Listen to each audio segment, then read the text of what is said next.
Now, I went to see John Wick 4. I waited a year. When I found out they were going to make a 4, I couldn't wait for it. So I went to see it. I walked out in 10 minutes, 10 or 15 minutes, my friend and I, because it was so violent. And I said, you know too much to be sitting here allowing this negative energy to occupy your space. And I said, I would not participate anymore in allowing that kind of human conduct into my sphere of awareness. So when I'm looking for a movie or something, look, I'll watch Columbo, you know what I'm saying? But I don't want John Wick. And I'm sorry, John, but I'm not into, we all have to decide who we perceive ourselves to be. Mm-hmm. It's a conscious effort, and I don't see it happening the way it should be happening right now. And I think that music has done a great service and a great disservice to our young people, particularly.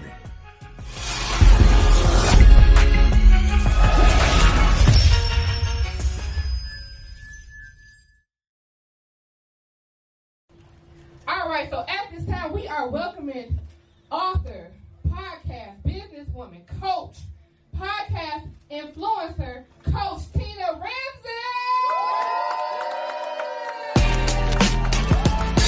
What up, family?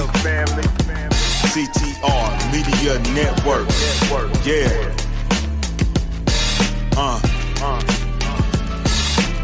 Best in the biz. Yeah. Join the team.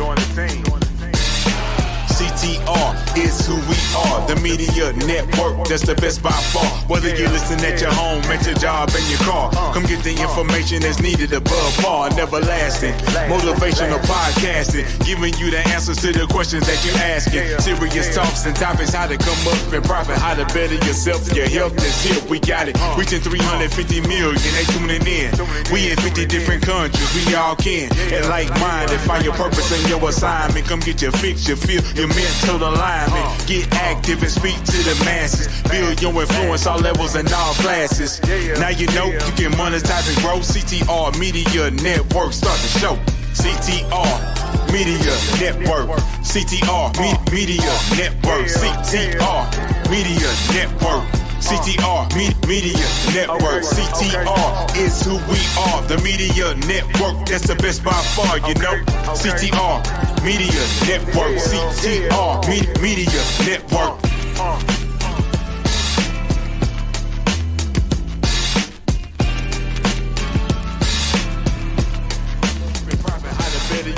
Your health is here, we got it. Reaching 350 million, they tuning in. We in 50 different countries, we all can. And like minded, find your purpose and your assignment. Come get your fix, your feel, your mental alignment. Get active and speak to the masses. Build your influence, all levels and all classes. Now you know you can monetize and grow. CTR Media Network, start the show. CTR Media Network. CTR Media Network. CTR Media Network. CTR Media Network. CTR is who we are. The Media Network, that's the best by far, you know. CTR Media Network. CTR Media Network.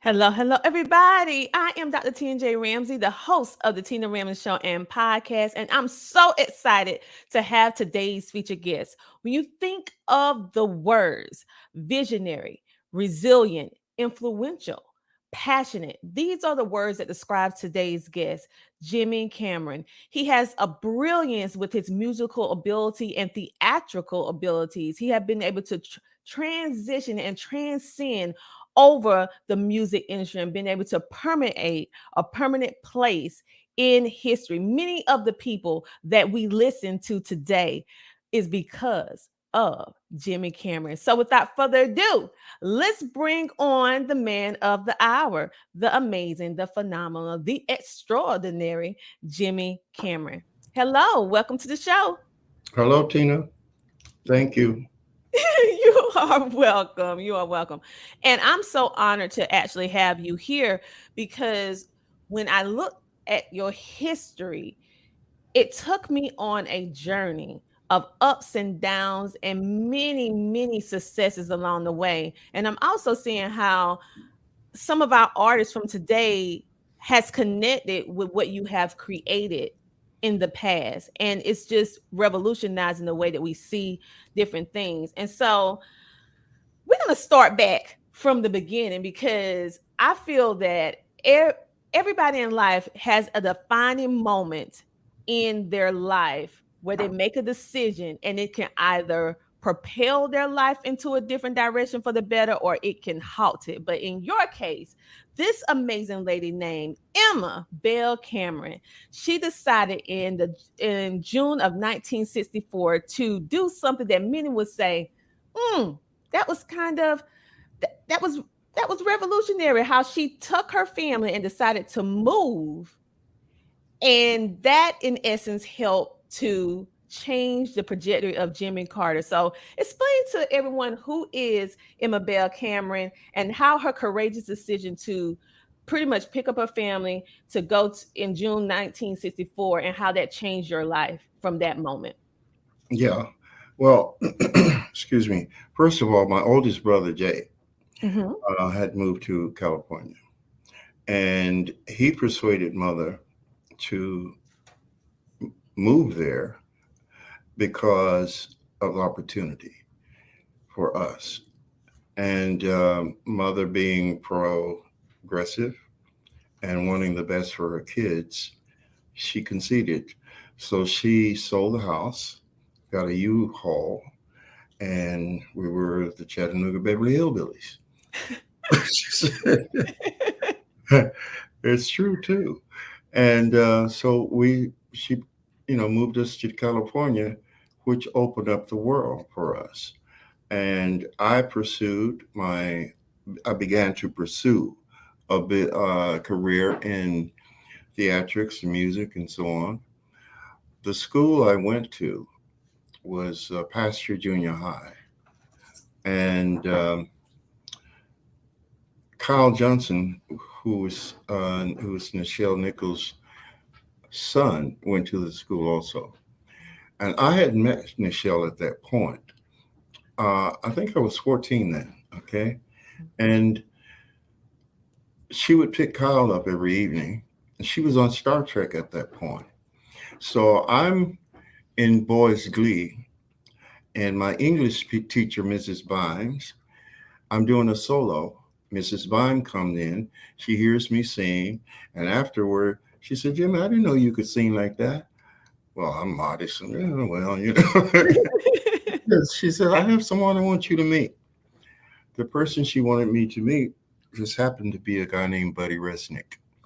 And we set up a meeting. I played for him, and he liked it. He wanted to get me a record deal.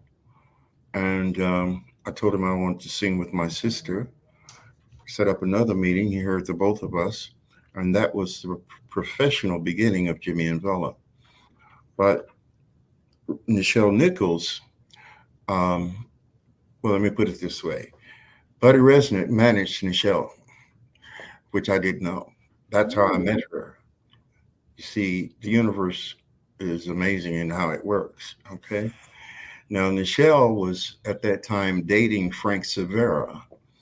And many of you may not know the name, but you've seen the face in many major movies from the past. Frank was one of the leading character actors in Hollywood. He wasn't black. I think he was Puerto Rican, but he went as black, you know. Mhm. Well, Frank had a theater group called the American Theater of Being in Hollywood on La Cienega Boulevard.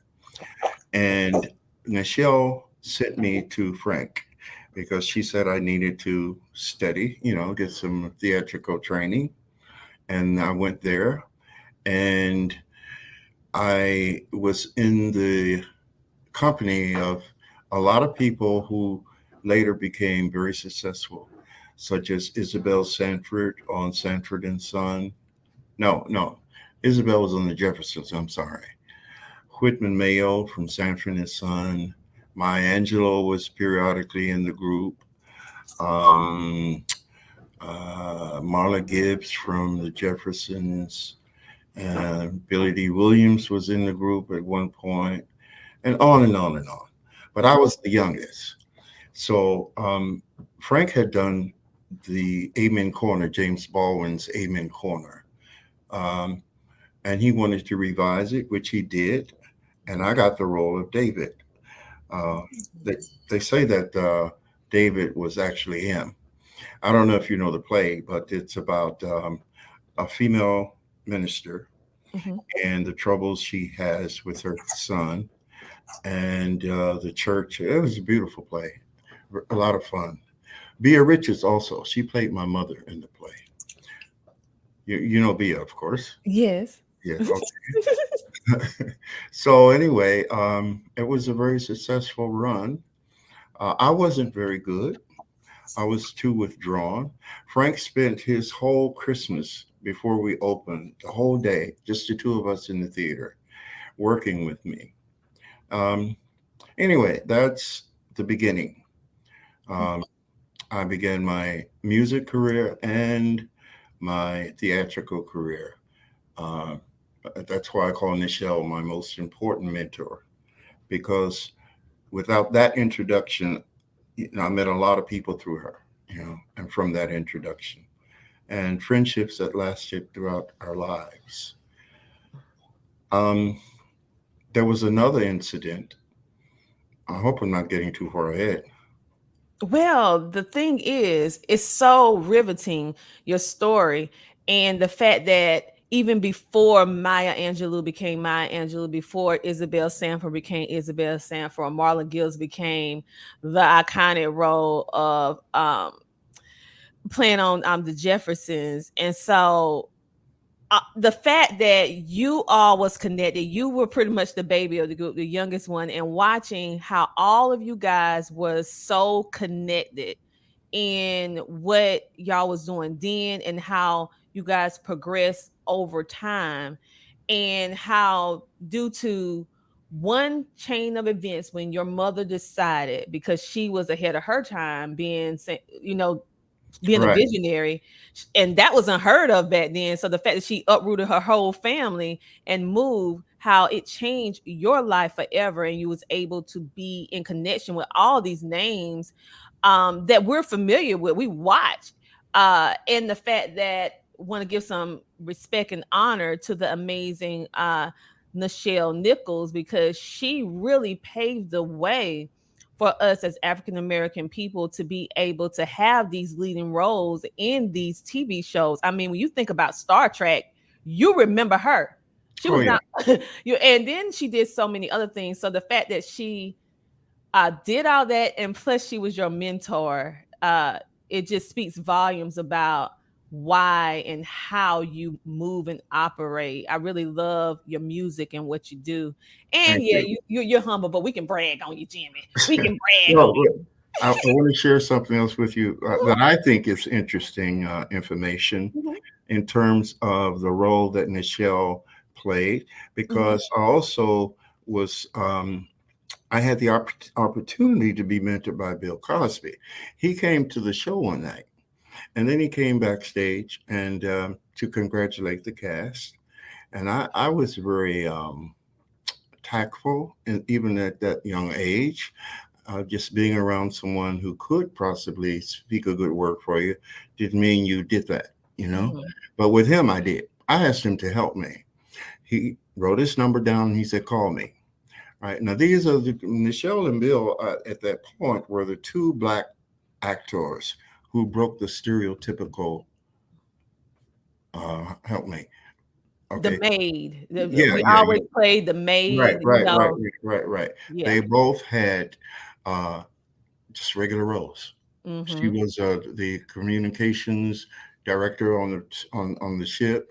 Bill was what was he, a A spy? doctor. He was a A doc- doctor. No, Mm-hmm. not on that show. We're talking about a spy. Oh, no. He was a spy then. But Yeah, I'm thinking of the Cosby Show because we never saw um middle class, upper class black right, family. right, right, right, Mhm. right, right. So I called him. He gave me the number and said, call me. And I called him. Mhm. And he invited me to Paramount to meet with him. I spent the whole day with him. He treated me like his son. And later he said, okay, it's getting late. I don't want your mother to worry about you. He said, get me some pictures and call me. Mhm. Now, this part I'm not really that proud of, but I don't regret it. I went home, I picked up my guitar, and I actually thought, Tina, that I had to really decide between theatrics and music. Mhm. And that's what was my concern. Do I want to act or do I want to do music? Well, the truth was, the way I conjured it up is if I act, I have to wait for somebody to give me a role to do my thing. Mhm. Music, I can do it anytime. You see, so that was my logic. But later I said, "Fool, you could have done both." You know, so I never called Cosby back. Yeah. Never, but I don't regret it because music was my passion and acting was not. Mhm. And probably the reason why, I mean, think about it, you was a young guy. This was a whole new world to you. You were seeing and being in company with individuals who you saw on television and you were able to hold conversations. And your mindset then was, I think at 14 years old, we're more linear. We're more like focused on whatever it is that we want to do. And we're not Mhm. thinking about other options, how it's going to do in the future most of the time. Now, this Mhm. generation, they think about all that stuff now. But you knew what you wanted to do. Yeah, I did. You knew your I did. purpose. And And so that's a little different. So listen, you you don't want to be put in the box. So I no, get no, it. not at all. And I've never been orthodox. Um, I was about 16, I think, at that time. Oh, Yeah, still a teenager. That's young to be yeah, able to make life-changing uh decisions. yeah. But I was an old soul. Oh, I know that. I know that Okay, phrase. I said People that. describe me as an old soul. I said that for you because I am an old soul. This is not my first time at the rodeo. I've been here thousands of times. I hope not to come back as a human. Actually, anyway, it's on you, girl. Well, with all of that you did, because now we're looking at the progression from a 14-year-old young man to 16-year-old, and then you started uh your music career. Uh and I know that you came in contact with Bobby Womack, and it was an album called Heartbeats. And so how did that work with you? And you also have an amazing sister as well, when you guys kind of transition, start moving into the music Well, industry. okay. From that point, we actually before the album with Liberty Records, which Mhm. Bobby Womack did produce, and fortunately, I'm proud to say that the arrangements were done by a great arranger, black arranger that very few people know of.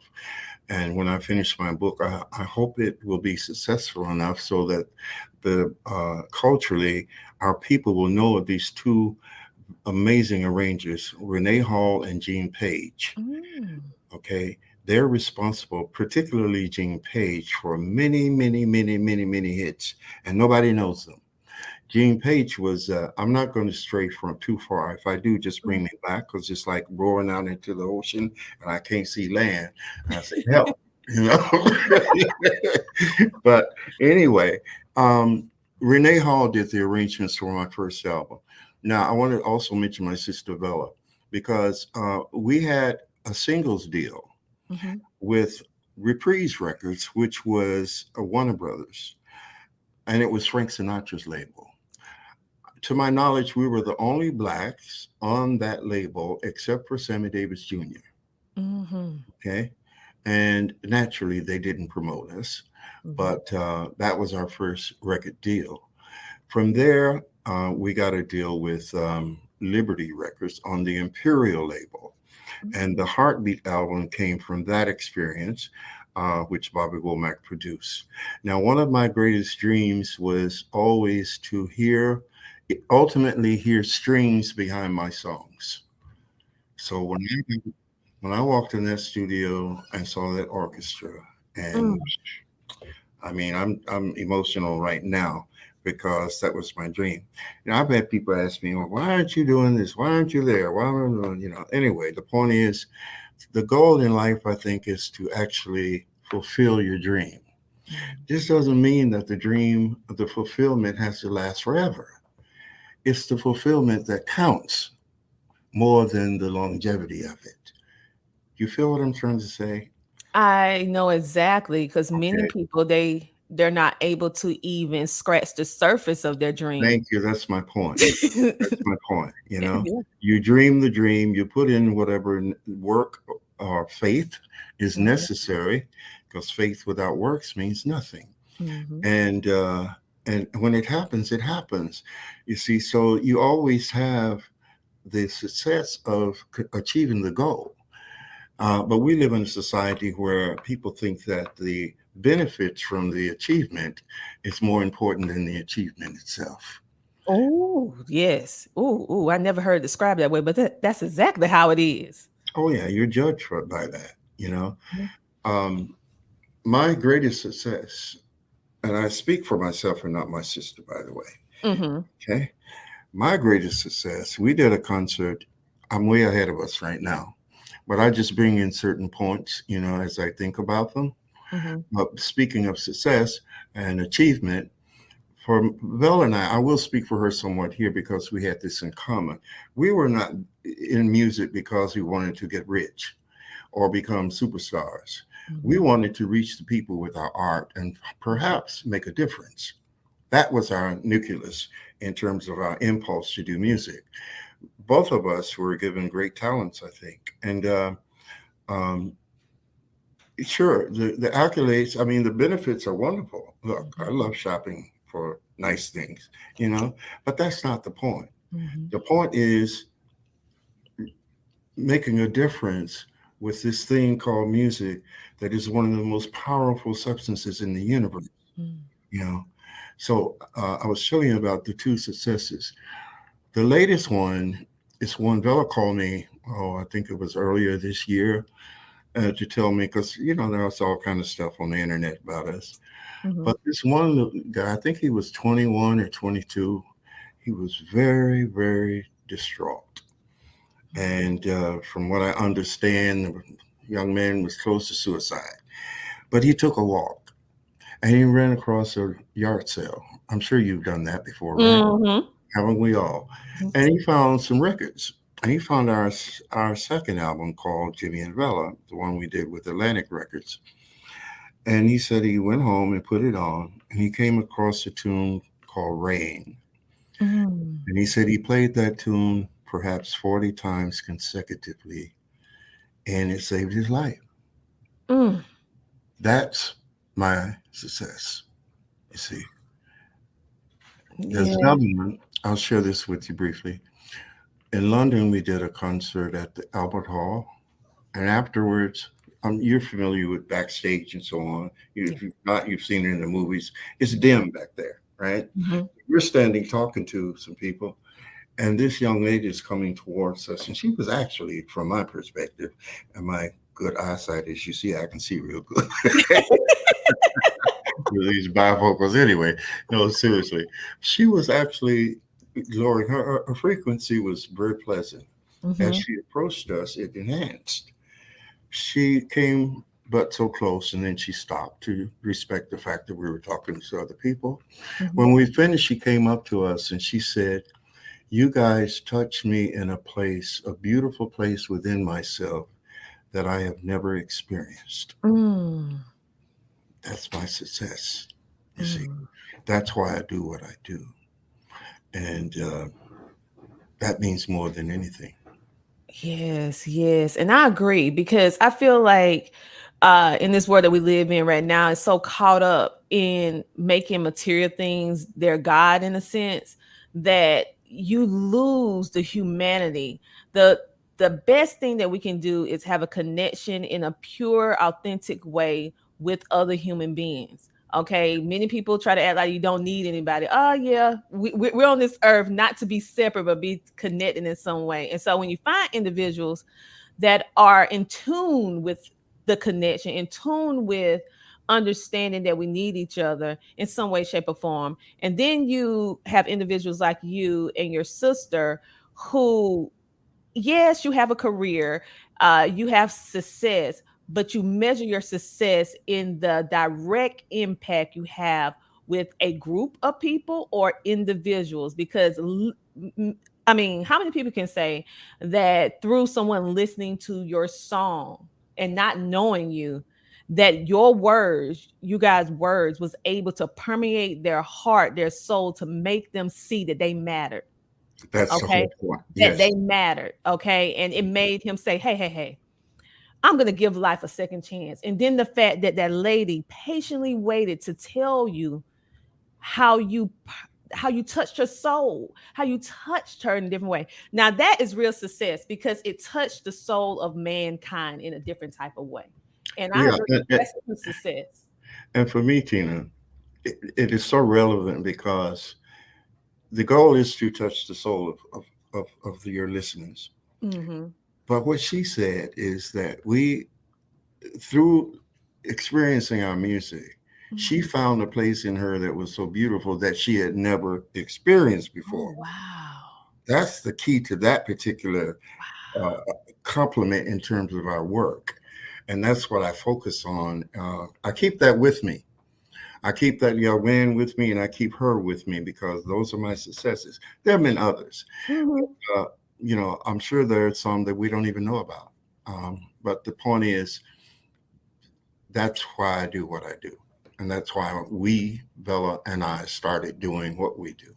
Now, I want to go back to your original, because see, I'll take you out there, girl. Can you see Lane? No, you were asking about Bobby Womack and that album.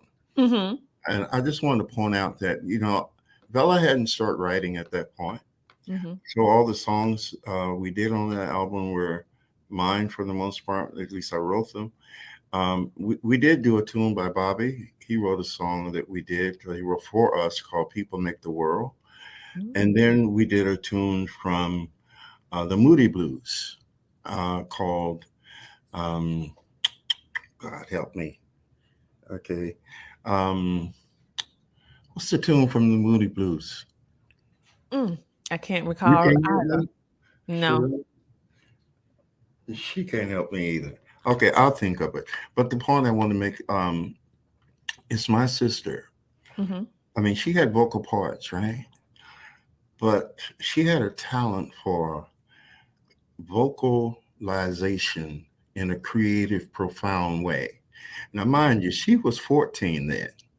She never had any vocal lessons or whatever, but she found her way in throughout that whole album of things that was not written down. So if you hear it, you just pay attention to how creatively vocal she was, Mm. vocalization at 14. You know, Mm. Wow, wow. I'm really going to, I dived into it a little bit and I'm like, yeah. wow, this was so ahead of its time. And I heard those vocal inflections that was different from anything that I have heard. The way you guys articulate music and the words within the music, it was like your words was music by themselves, and then the music enhanced it what you say. I have never heard anything quite like that before. So it's truly remarkable what you and your sister have been able to do, and the fact that you played a key role in writing most of this. That's great. And so when I think Well, about what you want to say? No, I was going to say Bella ultimately found her talent for writing. She's an excellent writer. You know, I didn't mean to cut you off. Oh yeah. We're gonna actually talk a little bit more about Vela because your history is intertwined with Yeah, each it's other. Jimmy and Bella.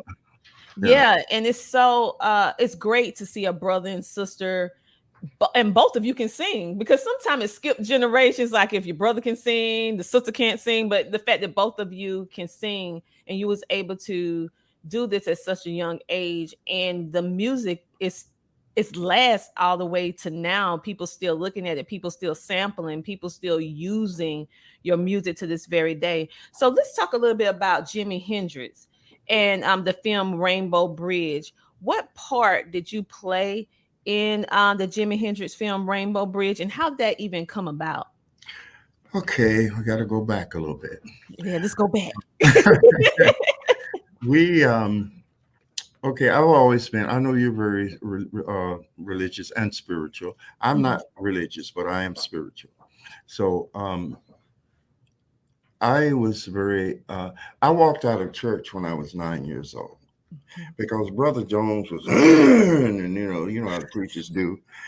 But everything that was fun to do, he said was a sin, and there was something within me that just did not agree with that. So I walked out of church, and what I did was started questioning what is truth spiritually. So I turned to metaphysics and universal principles and things of that nature.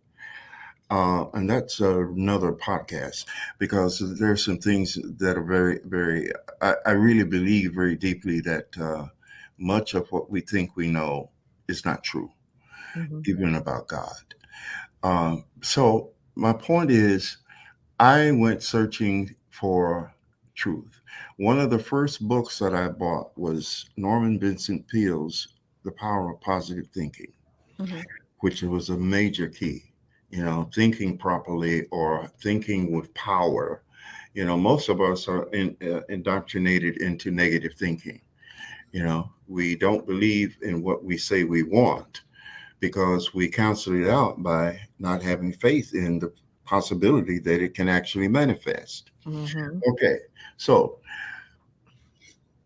when we did hair, we rehearsed here in LA at there was a theater at that time called the Aquarius Theater on Sunset.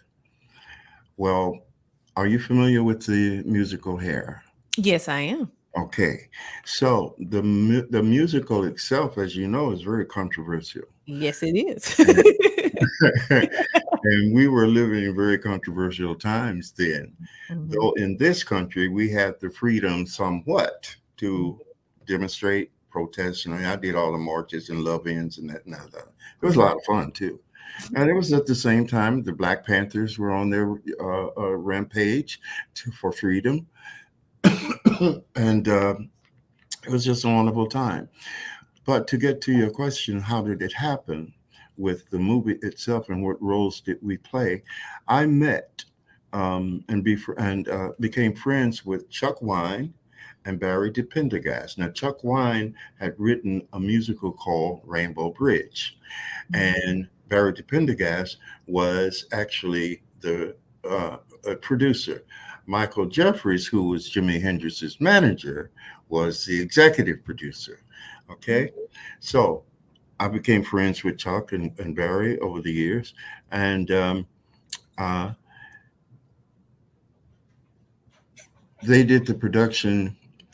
We rehearsed at the Aquarius Theater for 2 weeks, and then we moved to Mexico City, and this gets interesting, where we rehearsed for another 2 weeks.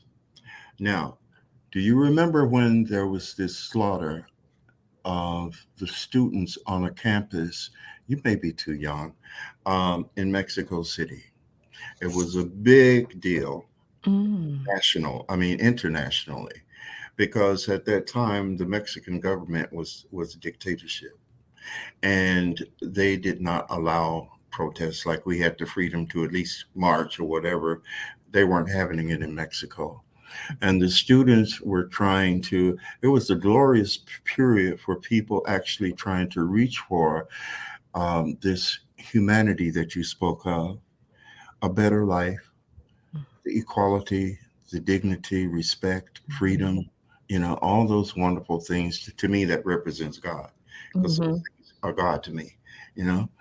And the government killed a lot of students. Well, the hotel we were staying in was close to where we rehearsed for those 2 weeks. It just happened to be on the campus where the slaughter took place.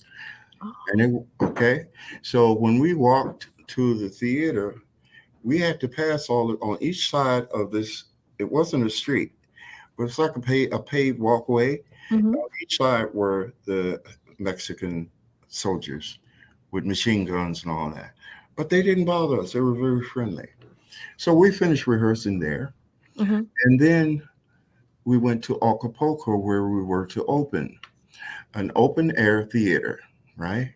No roof. So we're there rehearsing one night, and over the wall comes a bottle of acid. It didn't hit anybody, thank God. Wow. But that's what we were dealing with. Bertrand Costello, Italian director, was directing the show. Now, we did open. It was star-studded. I mean, it's Acapulco, right? I don't know. At that time, it was heavy jet set, a vacation holiday area. And at the end of the show, the military came in, closed us down, and gave the cast 24 hours to get out of the country.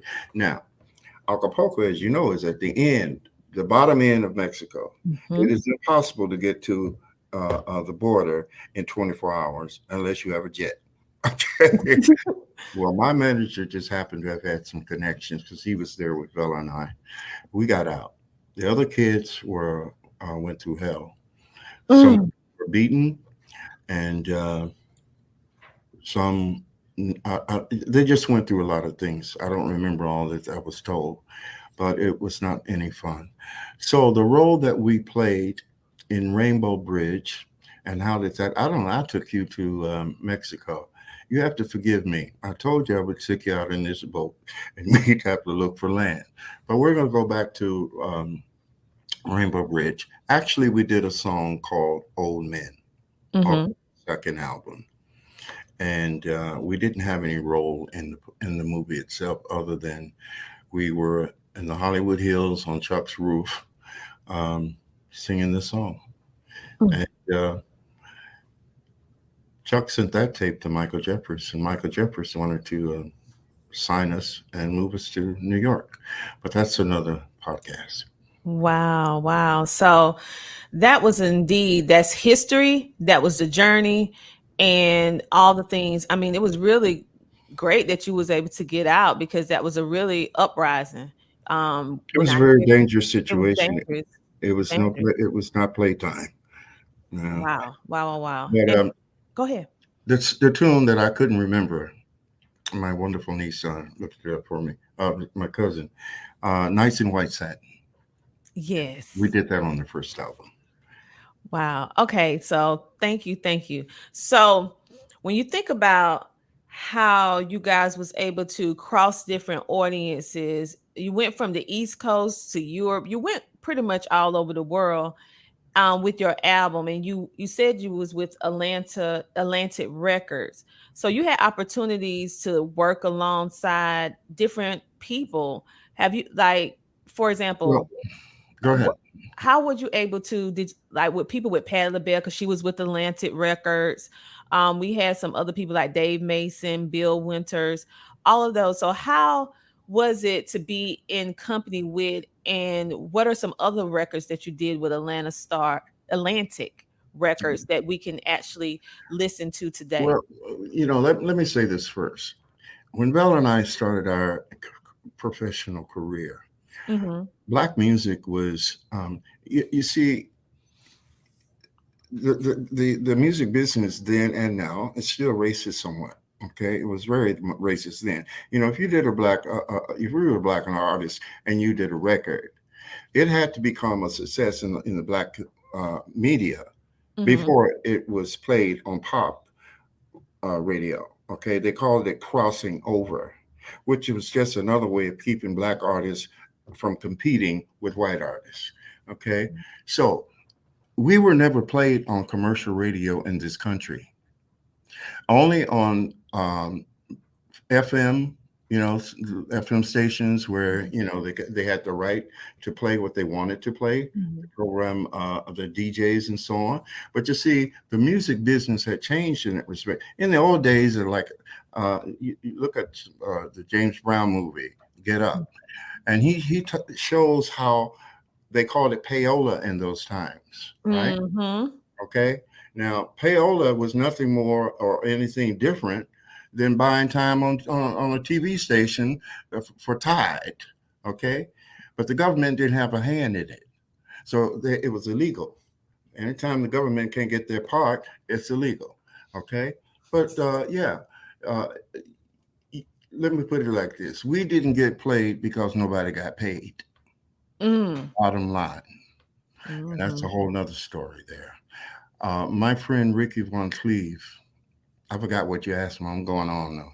You can call me if you want to. But keep on going. My friend Ricky Von Cleve, who was a very successful interior decorator here in town for a lot of sports figures and artists of all types. His best friend was Jerry Bledsoe, who was the top R&B DJ on the East Coast, based out of Manhattan, and they call themselves brother. Anyway, in LA, Jerry was visiting Ricky, so he and I are sitting at the bar, and Ricky's in the kitchen fixing up some soul food. So I turned to Jerry and I said, "Jerry, can I ask you a question?" He said, "Sure, Jimmy. What do you want to ask me?" I said, "How do I get our music played?"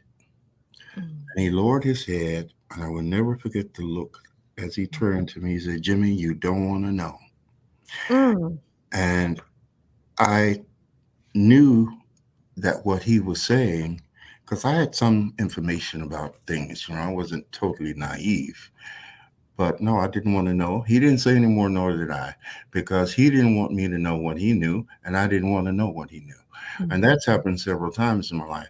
You see, for me, I had to always look out for my sister. The world is a dangerous place, and knowing things can be dangerous.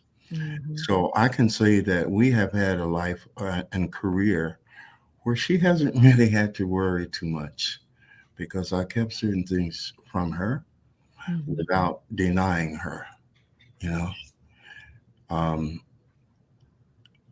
It's deep. It's very deep. So we were played in other places, other countries, but we were never played here. And there's a reason for that. One I pointed out is just, the racist aspect. We were two young Black people, kids, very talented. And that we didn't fall into the genres. We were not totally R&B. We weren't totally gospel. We weren't totally blues, and we weren't totally jazz. We were just two innovative artists who created music. So they couldn't put us into a category. Girl, we've been called everything. Folk, rock, God, they created terms trying to identify us rather than accepting us as artists. But being Black, it was not. The white artists could do B.B. King's The Thrill Is Gone Today, and they'd call it country. Yeah. And I can just imagine what you're going through, because you're creating this impactful music and they want to put you in a box. Yeah. And back then, and even down to now, we are very limited as Black artists on what we can produce and what they consider us to be, because now we're starting to see a little bit of people that's been accepted that's Black into the country music industry, but they really want you in R&B or rap, or something that is, how can I say it, that is acceptable, that is known, that they feel like we should fit in that category. And the fact that you and Vella did not fit any of those, you just was creating impactful music, and you continue to do it, because many times when you find yourself having all of these challenges and pushback, you stop. What I appreciate about you and your sister is that even though you receive pushback, but you continue to make a positive impact. And then through the years, individuals still have access to your music, because now with the way that music and the internet is now, we have access to a lot of your music. And now a different audience is connecting with your music in the now with this digital age. It has its good, it has its bad, but the good part is that now we're able to hear your music. Yeah, and I'm glad of that. And I appreciate the attention, and the availability because of the technology of today. I would like to speak about and I know you relate to this. You see, in my day, our music fed the soul. It was enhancing to human evolution, evolvement in wonderful ways. What bothers me today is I don't see that. I see a lot of materialistic impulses being entertained excessively. And I see and hear a lot of non-nourishing projection that has tainted the consciousness of our youth. I agree. I'm trying to be as tactful as possible. I know you are, because it's basically different frequencies, and they're tapping into the negative side, because we spoke a little bit about negativity. And it's certain songs, certain sounds, certain music tones, certain inflections in the voice that can ignite negative things in us and open up portals. And it is okay. It's the power of music. It's a double-edged sword. It can be positive and it can be negative. And ones whom understand the power of music is choosing, for the most part, to use it for the bad. A lot of this music drives people to negative action because they heard it in a song, and they might not even realize they're under influence. It's like many don't. They don't know, and they don't have a premise to calculate what it is, because we have no. Well, I know about the knowledge of it because I did research, because it was this lady that committed a murder, and they were trying to figure out, she had no prior history of murder. And they was like, well, why did you just attack this innocent person? And they did some research on her and found out her habits, the people who she hang around. And it was a song that she listened to repeatedly. It was a rap song. I'm not going to call the name. It was a rap song, but it encourages in the song to go kill this person, go snap them, pull them out, all this different stuff. And I just feel like subconsciously she made that a reality from constantly taking that information in. And that's when people start saying, well, not people, ones who do research like me, start saying, something is with this music. That's why I'm very conscious of what I listen to, what I read, because I understand that it can either motivate you for the better or for the worse. Let me go ahead. Let me tell you, Tina. I went to see, because I liked John Wick before, and I'm not proud to say that I was into that violence. I'm not a violent person. I don't know if that will always be true. Okay, I think you feel what I'm saying.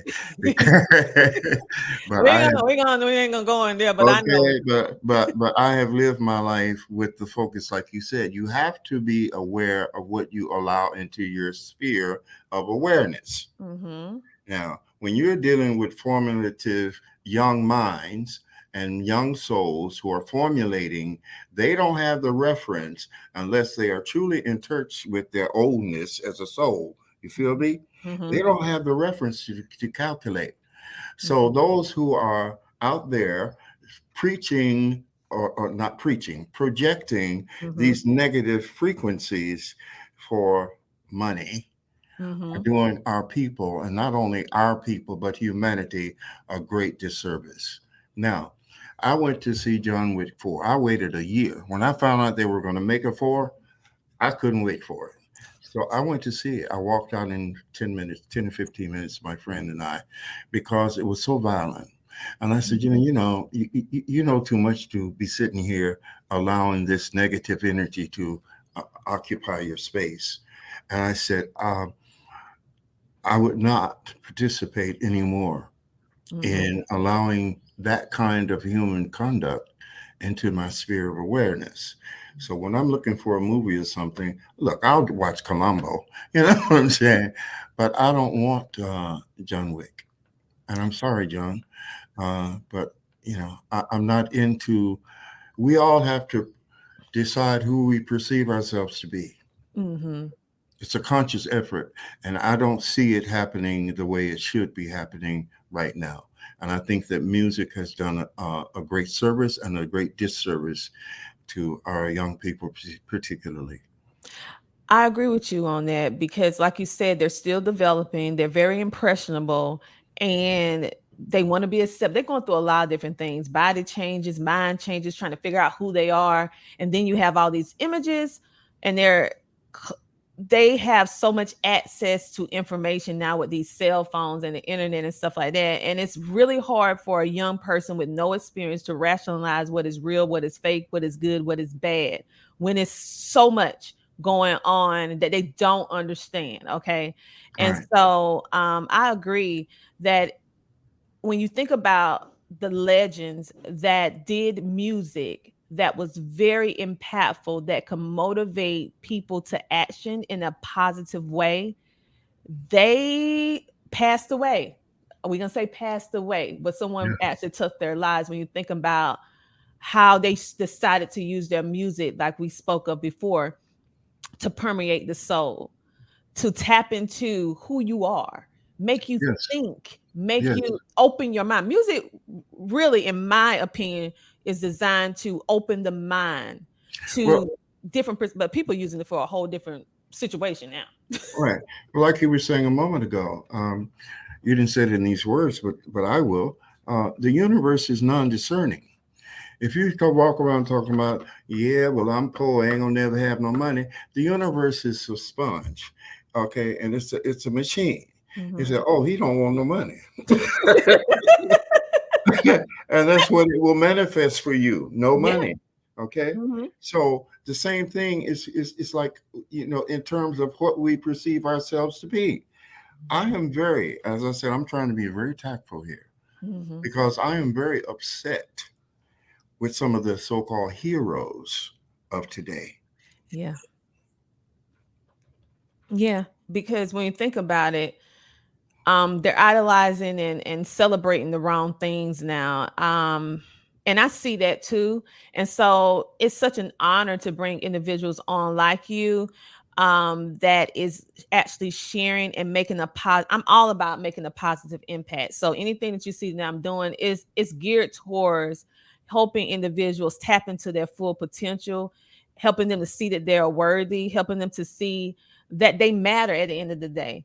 And so most of what people doing now is the contrary. And it's for me, this is just my personal opinion, everyone. So I have a right to have my personal opinion for ones who's gonna see this episode. Of course you I do. just I just feel like for the most part, people are disconnected. They so caught up into the fakeness of what's going on that they want to just be accepted by any cause. And they're afraid to push the narrative to be different. Okay. And so the beauty about humanity is that all of us are not the same. All of us have different gifts. And so I'm just like, okay, I don't go along with what everyone says. I respect everyone's opinion. You can have your opinion, but that don't mean I have to agree with it.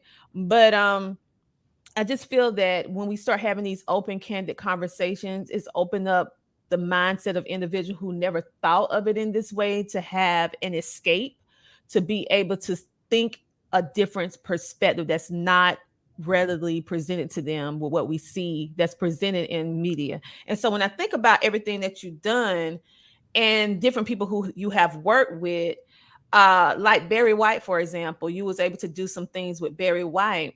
And if you We were want to signed to. We were the talk, only artist signed to his label, Unlimited Gold Records. exactly. Um, Share that. do Yeah. you want me to go into that story? Yeah. Yeah. again, my friend Ricky Von Cleave, the interior decorator I told you about, he was Barry White's decorator. Mm-hmm. So he said, Jimmy, Barry's starting a label. He said, why don't you let me take him a tape? So Bell and I got together and put something together, and Barry called us the same day, wanting to meet us the next day. And we met with him, and we negotiated a deal on the spot. We did an album. Mm-hmm. Okay, first of all, Barry White is an icon. Mm-hmm. I have the utmost respect for his talent and what he achieved. What happened between us is not so pretty. Okay, and I thought that after all the years of not being played by major radio in this country, that being with a black icon as a CEO of a black record company, hear what I say now, Mm-hmm. that things would change. Mm-hmm. And they didn't. Mm. I realized in my naivety that business is business. Okay. And I was very disappointed. I don't care for much for Barry White from my experiences because he did not treat us right. Mm-hmm. And I'm working on a book called The Jimmy and Bella Story, told from a personal perspective by Jimmie Cameron.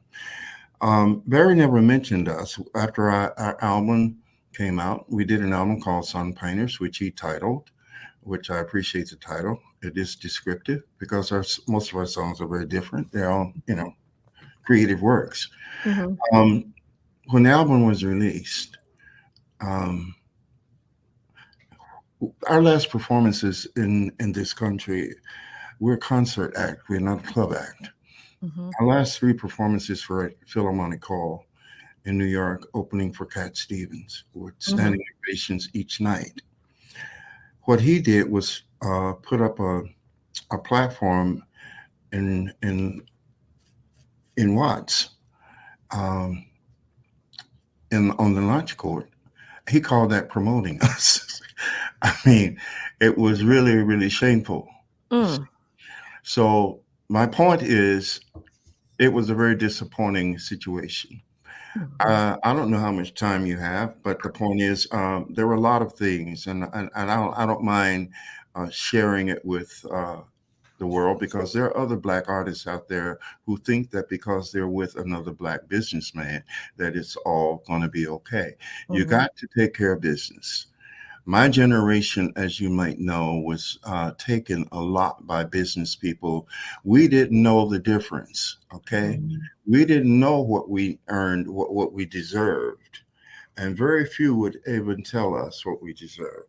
The one thing I appreciate about the people out there today, the black artists for the most part, they're taking care of business, their business. That's a good thing. I don't necessarily care for what they're projecting, but I appreciate the fact that at least they're getting what they deserve. So, yeah, we did an album with Barry White. He produced 4 tunes, and we produced the rest of the album. It was released, and no airplay. Mm. Now, how can you be on Barry White's label? Wow. Don't get any airplay. I mean, you tell me. that don't make any sense. Well, it does when you understand a few more points. What we were dealing with was a man who actually signed us because we were exceptional, but in reality, his ego would not allow him to accept us as exceptional, at least on his level. You see, there's artistic levels and there's commercial levels. He was confused about both. You understand what I'm saying? So we had 2 albums already. My sister and I are very well respected in the artistic community, in music, art, and throughout the world. We didn't come to him off the street. We came to him already prepared to move forward. But his idea was he would tell us things like, y'all almost there. Almost there. Yeah. What? Well, yeah. I mean, so I asked him once. One day he said that to us. I said, "Well, Barry, what time today do you think we'll get there?" Well, he didn't like that, of course. But another thing, Tina, my sister and I were already appreciated for our artistry as writers, lyricists, and musicians, and melodies, and so on. We did not sign with Barry to be a support for Barry White, even though God put us together so that we all could help one another. That was the original plan. But when egos get in the way and they're out of control, the God's idea doesn't work. Okay. That's true. Now, what Barry did was he wanted to make us ghostwriters. Oh no, you didn't have to put your name on stuff. He can get the credit. We used to have these Wednesday meetings at 2:00 at his compound, and we spent several hours, and just he'd be telling us whatever he was telling us or whatever. Anyway, so this one day we drive up, and he meets us at the gate, which he had never done. You mean, Bella? I had a brainstorm, he said. So really, Barry? Yeah, it was incredible, just incredible. So I said, what, Barry? We're going to write together. Well, Bella and I looked at one another because that was decided during the original negotiations. Like, okay, so I'm waiting for the catch. He said, yeah, and we're going to call ourselves The Force. I said, The Force? Yeah, The Force. I said, you mean under the title of the tunes where the names go, our names are not going to be there? He said, no. I said, well, won't nobody know who we are? And his whole demeanor changed. You see, I wasn't there to support Barry White. I was there and I signed with him with integrity and respect to promote my sister and I for what we already were before we came there. Like I said, we didn't come to him off the street looking for a deal. Anyway, that'll all be in my book. All right. Well, we're excited about your upcoming book. And so what we're going to do now is take a commercial break, and we'll be back in a moment. Very good. Thank you. Listen, if anybody's interested in getting into podcasting, grab this book. Go on Amazon, grab this book. It goes with me almost everywhere. This book has like a workbook. It has places you can fill it in. It tells you how to monetize your podcast. It tells you how to set it up. It tells you about sponsorships. Listen, go on Amazon, get this book. And this is the Bible for podcasters. Listen, it was ranked #1 in podcasting books. Look right here. Best new podcasting book by Book Authority. Right there. Boom. And a little secret. Y'all, when you grab this book, I think it's page 43. There is a code on there.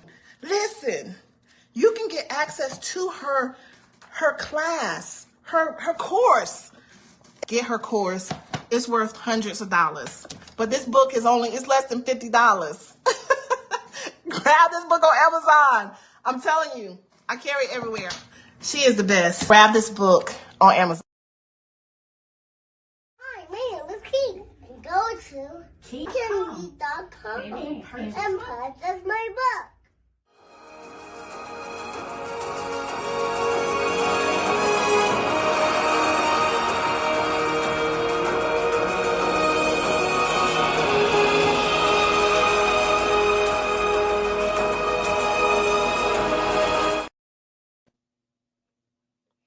All right. And just like that, we are back. And I come along with the friend, the amazing, the iconic Jimmie Cameron, who has been telling us his inspiring story about the why of why he do what he does, why his sister does what they do in order to make a positive impact in the world, and also telling us his riveting story of how it is to be so immersed in the music and theatrics industry.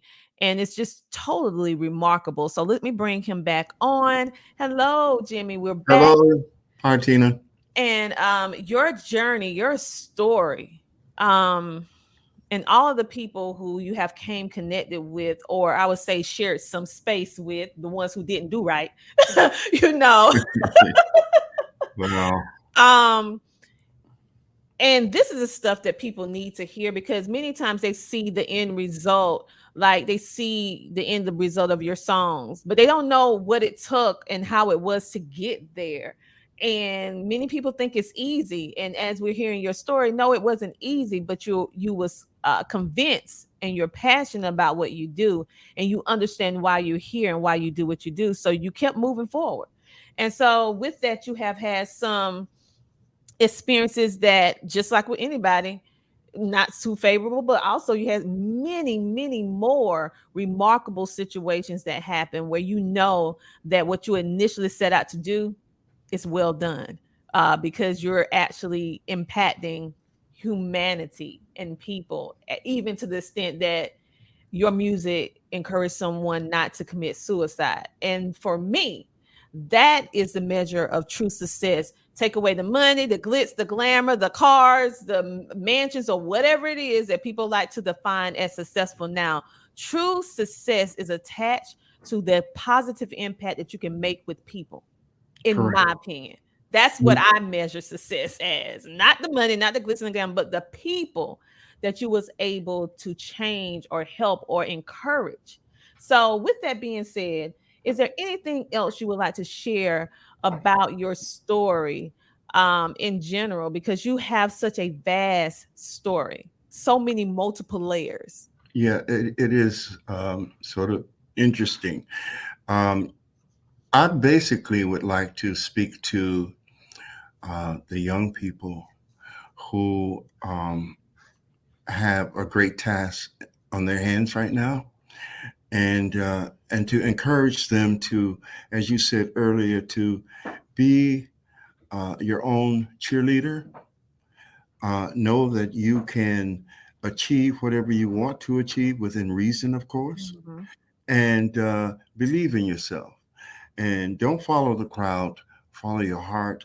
And in terms of my legacy, Tina, it has been a long journey, but a worthwhile journey. Mm-hmm. And even though we didn't get airplay in this country, our music is out there. Mm-hmm. And it refused to die. Okay. So I'm good. I'm good. But I do thank you so very much for having me. And perhaps we can do it again at some point, either in this life or another, because we old souls know that we don't die, right? Yeah, we're old soul. I mean, people been telling me that ever since I was a little child. And I just, once I understood what it meant and I start embracing it, it's very few people that have it. Right. And so I don't look at it as a bad thing. I look at it as a badge of honor, because for some reason or another, I was chosen to have this. And it gives us a different perspective, and it gives us a different outlook. We can kind of see things for what it truly is and what it isn't. And we're able to make some changes. But you know what? I have something else to ask you in regards to how you are making an impact, and how before we go, and I just thought about it, you was able, like you said, your music has never died. It is still living on. And the fact Oh, that is true, because we, for all these generations now, everybody know who 50 Cent is.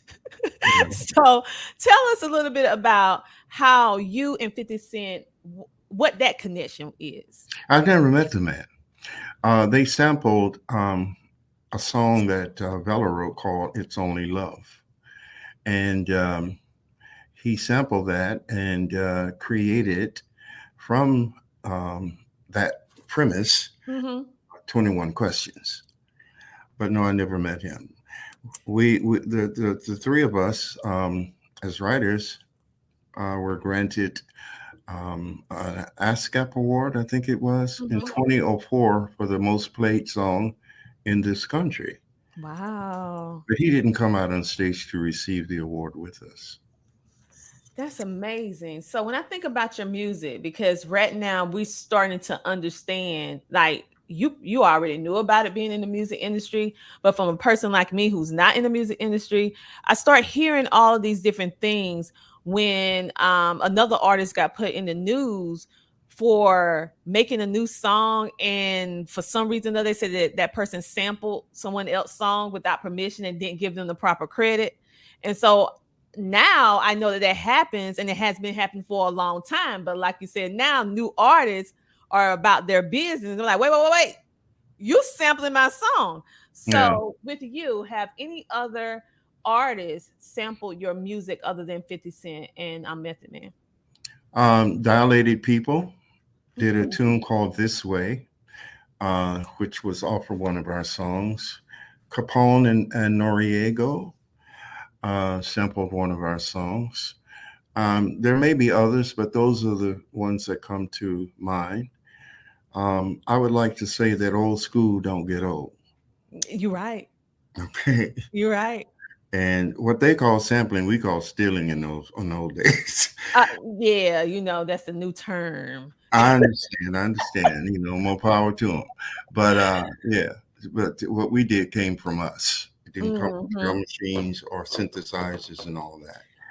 But I'm proud of the ones who have sampled our music, because even 21 Questions, the language and what it talks about is progressive. Would you love me if I didn't have money, or whatever he says, but it's asking pertinent questions about the human experience in a wonderful way. Very important questions. Dilated People did This Way. I appreciate that positive message. So I don't even remember the one from Capone and Noriego, but the thing is, Invincible. Yeah. Was it? Do you know the lyrics? I don't remember. No, I don't know the lyrics, but I know they did positive. Y'all do me positive. That's all I ask. If you're gonna use my stuff, at least be positive about it. So let's just think about some of the people. So we just some of the people that was able to, well, back in the day it was called stealing, but now in this new era they call it sampling. But ironically, it still begins with the letter S, so you can still identify where it originally came from. They just changed the rest of the letters. When you think about it. Yeah. And so you was able to do, like I said, your songs credits, even though he did not give you your credit, was Barry White. You had Cher and No. He didn't. You see, the songs that he did do, we got credit for it. I mean, what he proposed to us was an ongoing arrangement where we would write together, okay, the three of us, but it would be called The Force. We didn't fall for that. And that's when his attitude towards, now mind you, we're the only artists on his label. He's the CEO, but it seems like he's worried about competing with us artistically.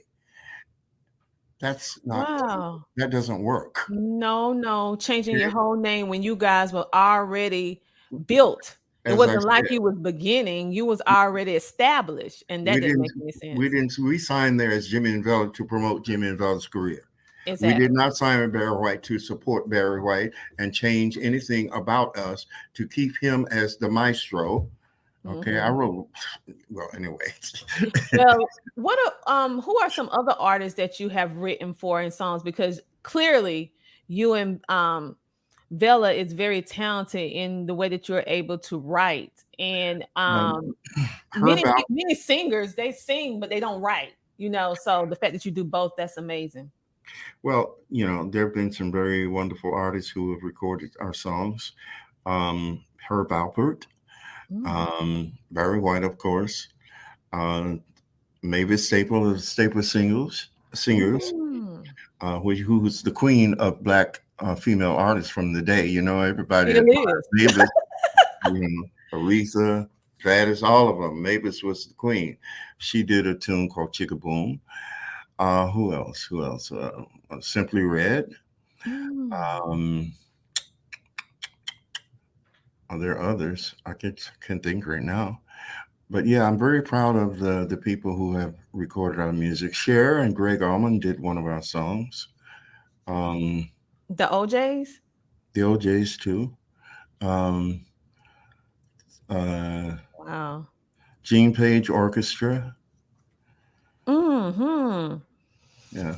So are you looking to work with any other artists or people in regards to your music now? And do you have any music that you're working on in the now? I have 2 tunes that I want to do Mhm. presently.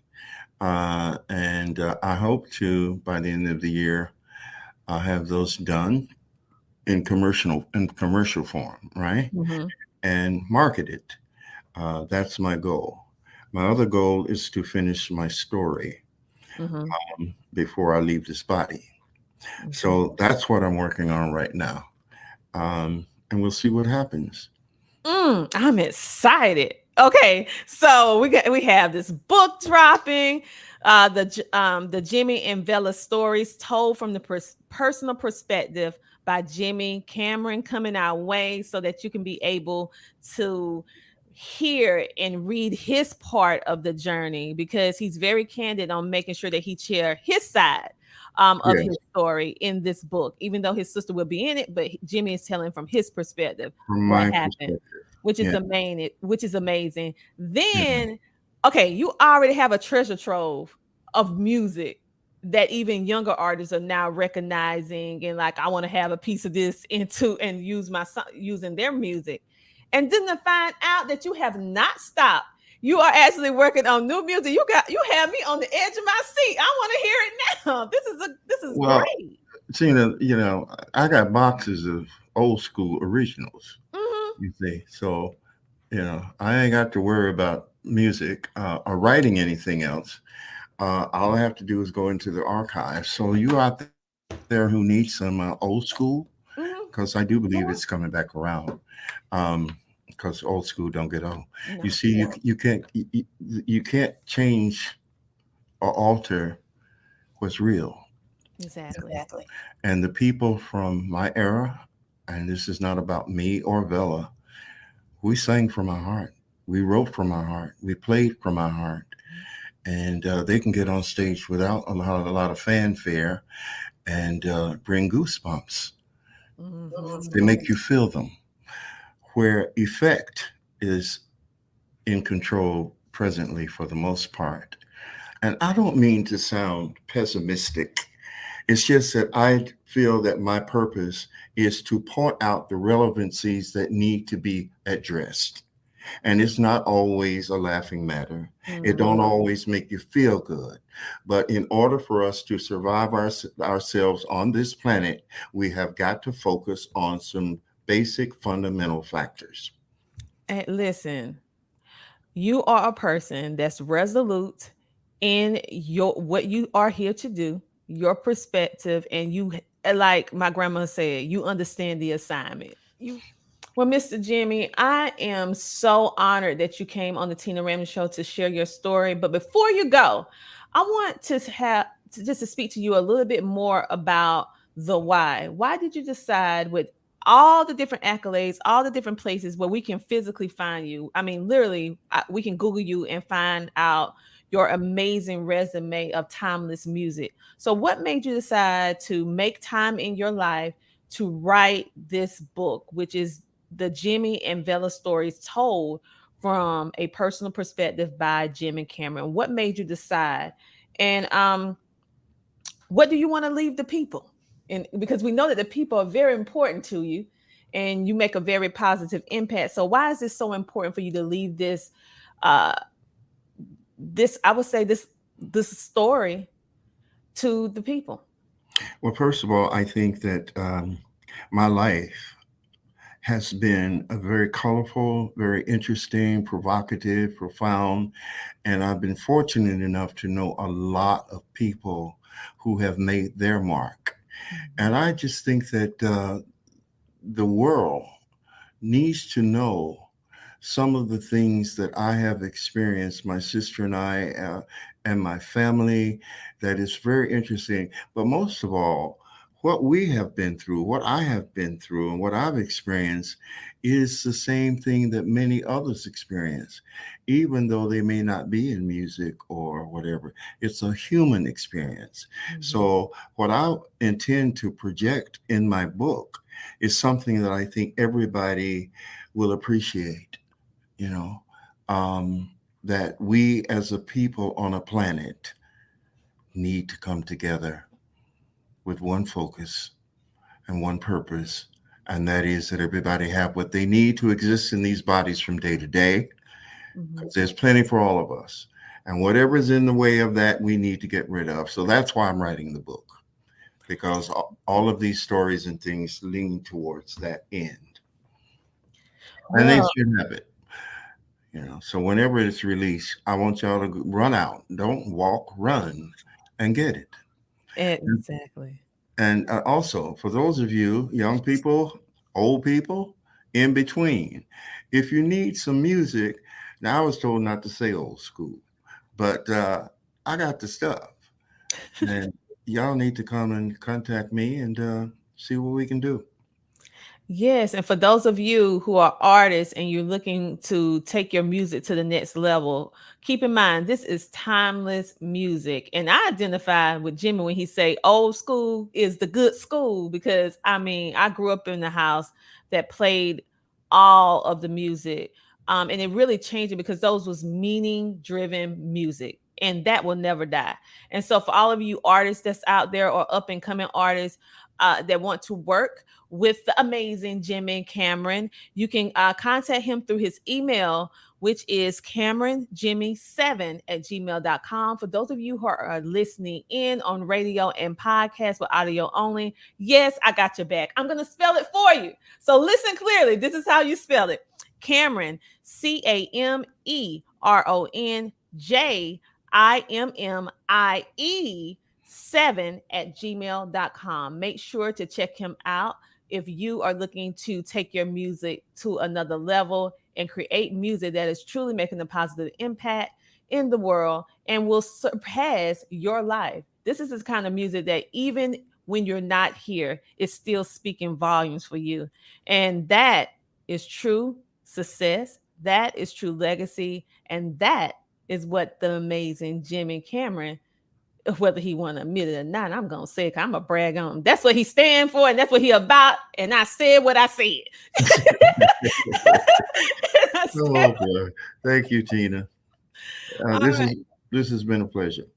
Yeah, thank you so much for being a featured guest on the Tina Ramsay Show and podcast. It has truly been my honor to have the opportunity to have you share your amazing story on my show, which I know this is just a little smidgen, a little piece of it. So I want to invite you back when you have the time to come back and share whatever else you would like to share about your amazing life and your amazing journey. So you have an open invitation to come back whenever you want.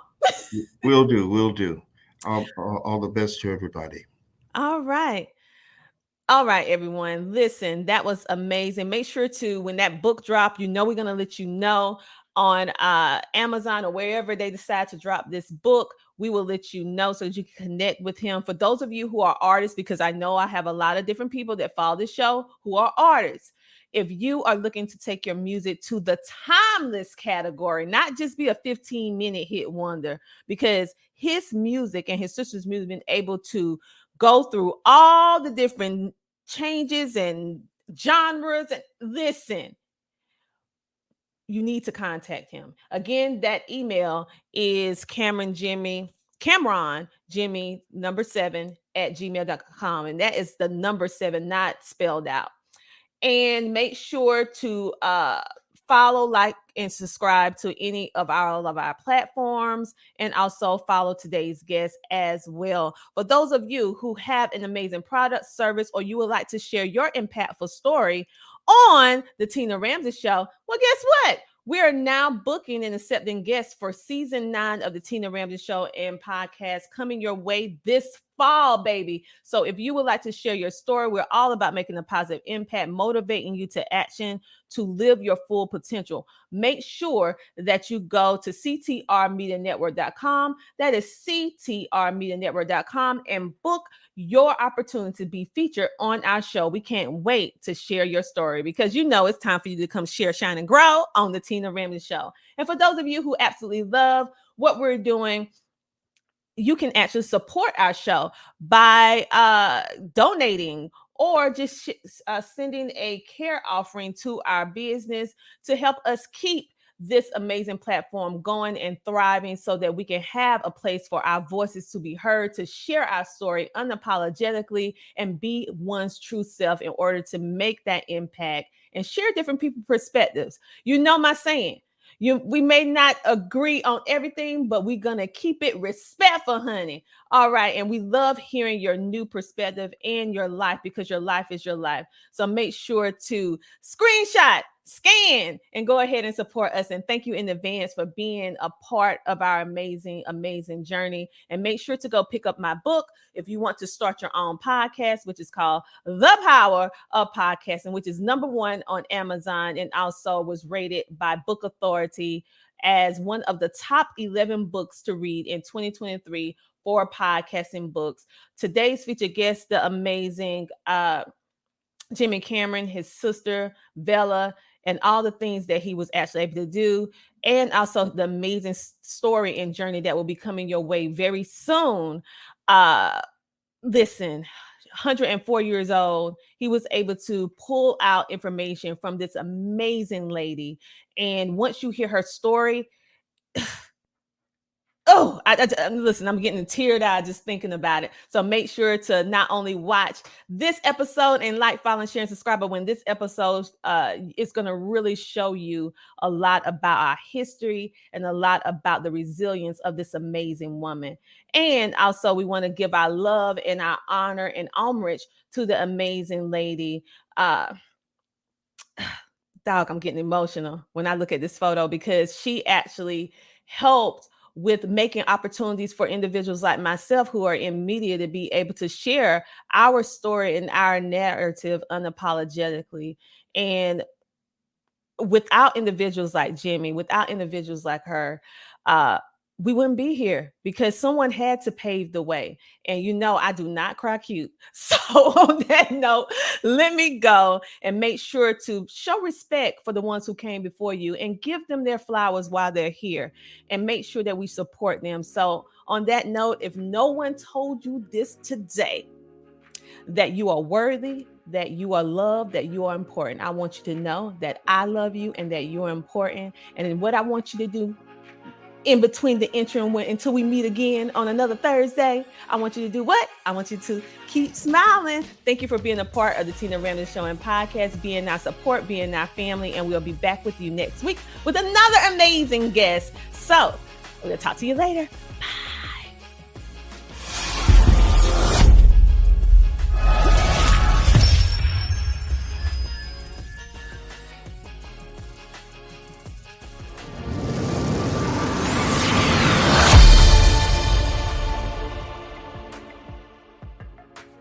Listen, if anybody's interested in getting into podcasting, grab this book. Go on Amazon, grab this book. It goes with me almost everywhere. This book has like a workbook. It has places you can fill it in. It tells you how to monetize your podcast. It tells you how to set it up. It tells you about sponsorships. It even, listen, go on Amazon and get this book. And this is the Bible for podcasters. Listen, it was ranked #1 in podcasting books. Look right here. Best new podcasting book by Book Authority. Right there. Boom. And a little secret. Y'all, when you grab this book, I think it's page 43. There is a code on there. Listen, you can get access to her class, her course. Get her course. It's worth hundreds of dollars. But this book is it's less than $50. Grab this book on Amazon. I'm telling you, I carry it everywhere. She is the best. Grab this book on Amazon.